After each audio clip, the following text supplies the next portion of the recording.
Hemsley Winfield's First Dance Performances by Dr. Nelson Neal.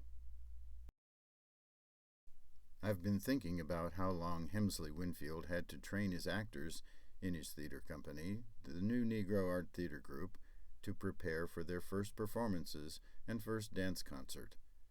He had been performing some solo dances in a few plays from 1924 through 1930.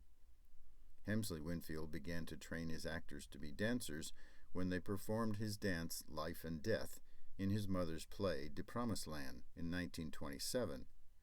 I know for me, I was trained to be a dancer, choreographer, and teacher for 2 years, and then when I was hired as a university dance teacher and director, it took 6 years before I was ready to present a concert of only my works. Winfield seems to have accomplished the feat with little dance training in 3 years.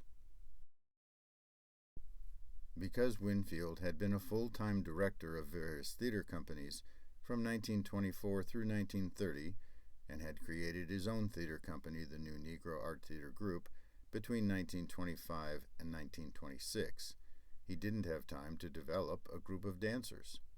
Maybe without knowing it, he had been moving toward dancing and choreographing when he created and performed solo pieces in some plays in which he was an actor or director. In 1927, he choreographed a native dance and performed in the play Congo. By far the most interesting work of the evening was done in Vachon Lindsay's Congo, which was chanted by Albert W. Patrick. Mr. Winfield himself did a gorgeous native dance. He performed the Congo dance again in 1928 when his actors were performing 3 plays at the Triangle Theater, and again in 1930 at Carnegie Hall. The Carnegie Hall production, which was directed by Winfield, had 33 dancers. The plays seemed to be a hit, and Winfield was described as hitching his wagon to a group of colored stars, crashes forward with a program to lure Broadway to the Triangle Theater, Greenwich Village, where the recently formed Negro Art Theater will be domiciled. Underground architecturally, but if we may trust Mr. Winfield, in the upper airs artistically. The company also performed an all-Negro revue, The Triangle Blues, that they presented over radio station WGBS. In Triangle Blues, they were putting on a revue consisting of 20 numbers, all original, with plenty of spicy satire. Reviewers have liked particularly the Negro songs, the work of young Negro composers. This was one more production with dancing that may have helped Winfield to become immersed in the new style of dance that was happening in New York City, led by Martha Graham in 1927. Winfield also acted and danced in the play Earth in 1927. One reviewer did mention Winfield as the character Barnabas, along with Marie Young as Mary, and that they carried through with credit. Winfield was also named as the stage manager for the performance.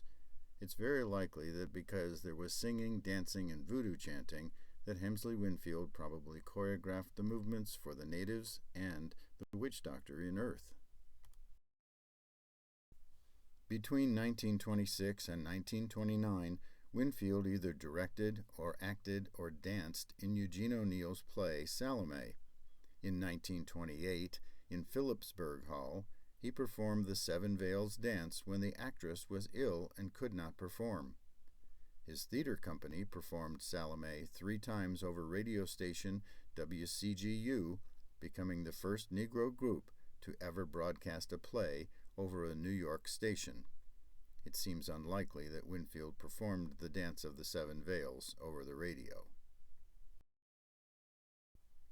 Another dance performed by Winfield was when he choreographed and danced a cakewalk with Goldie Steiner in E. E. Cummings' play Him in 1928. Brooks Atkinson described the Frankie and Johnny dance as the climax in hilarity. The scene was immortalized in John Sloane's etching of Winfield and Steiner dancing. Hemsley Winfield's mother, Geraldine Hemsley Winfield wrote 3 plays, one of which, Wade into Water, received a copyright on March 19, 1929. One of the 6 scenes in the play was Camp Meeting, which included a dance choreographed by Hemsley Winfield. His dancers performed the dance from the camp meeting scene in several dance concerts. In May 1930, his theater group performed the dance Life and Death at Carnegie Hall as part of his mother's play De Promised Land.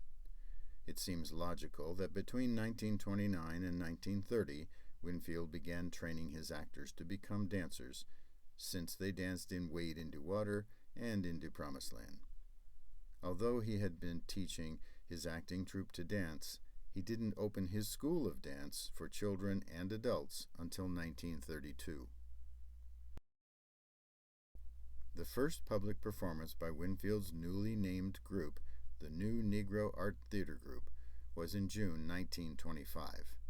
One of the last performances by his theater group was in May 1930, which included a diversified program of drama, comedy, music, poetry, and dance. It was at this time he began training his actors to be dancers, and he created the Bronze Ballet Plastique, later named the New Negro Art Theater Dance Group. He renamed the dance group because his theater company, the New Negro Art Theater Group, was already a well-recognized name throughout New York City. This made it much easier for his dance company to be recognized and to break into the new dance performing art. By the time of the dance company's first performance, he had already choreographed at least 10 dances. These came from his works for his mother's and others' plays, and pieces he created to be performed in Lou Leslie's Negro Revue, Fast and Furious.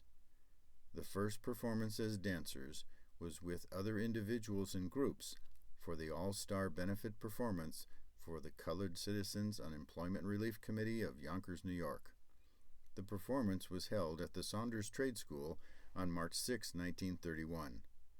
Other pieces in the show were Seagoing Charlie, the Hello Paris Jubilee Singers, Mr. Clarence Williams and Miss Eva Taylor, Miss Drusilla Drew and Norton, Mr. C.W. Handy, Miss Betty Martina, and Edna Guy, who performed Madrassi Street Nautch, choreographed by Ruth St. Denis. Miss Guy also performed in A Temple Offering, choreographed by Hemsley Winfield. Hemsley Winfield's dance members of the Bronze Ballet Plastique performed 8 pieces, including Jungle Wedding, Plastique, Negro, St. James Infirmary, Prohibition, A Temple Offering, and Life and Death. The company had 16 dancers, and Winfield danced in 3 of the pieces. This was the only performance where the dance company was referred to as the Bronze Ballet Plastique.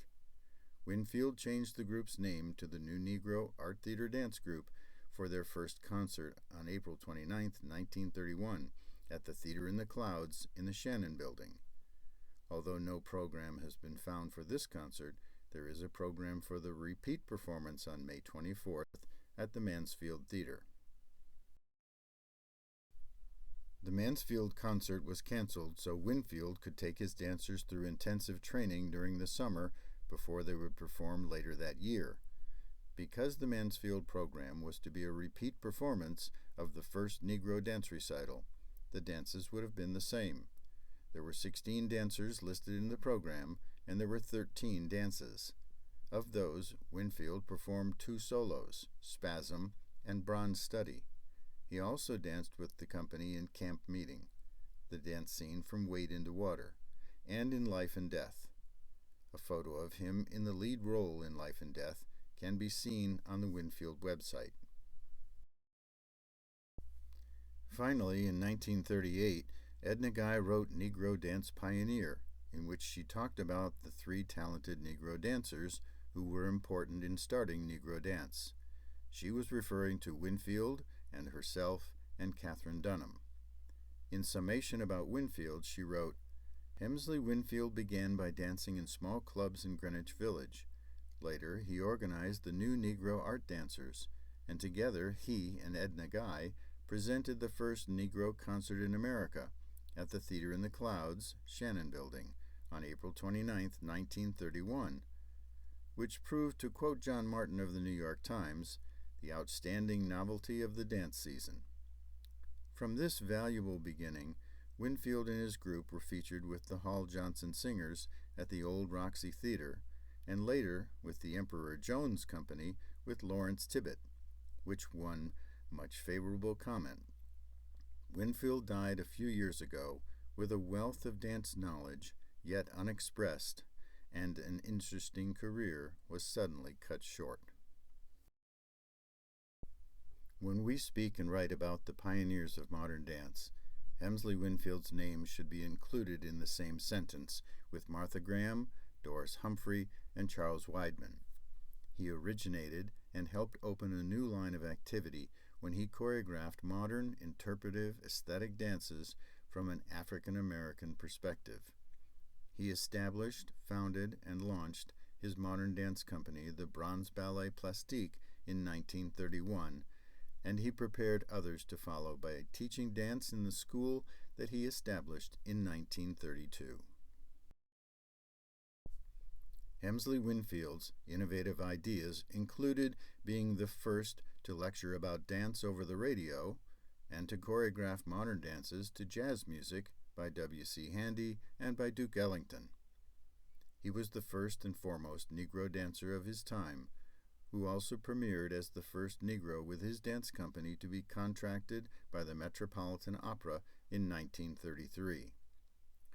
His obituary in the New York Herald Tribune stated he was regarded in dancing circles as the initiator and chief exponent of Negro concert dancing in the United States.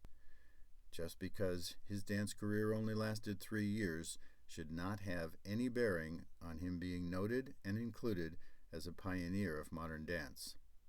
Hemsley Winfield was one of the modern dance pioneers.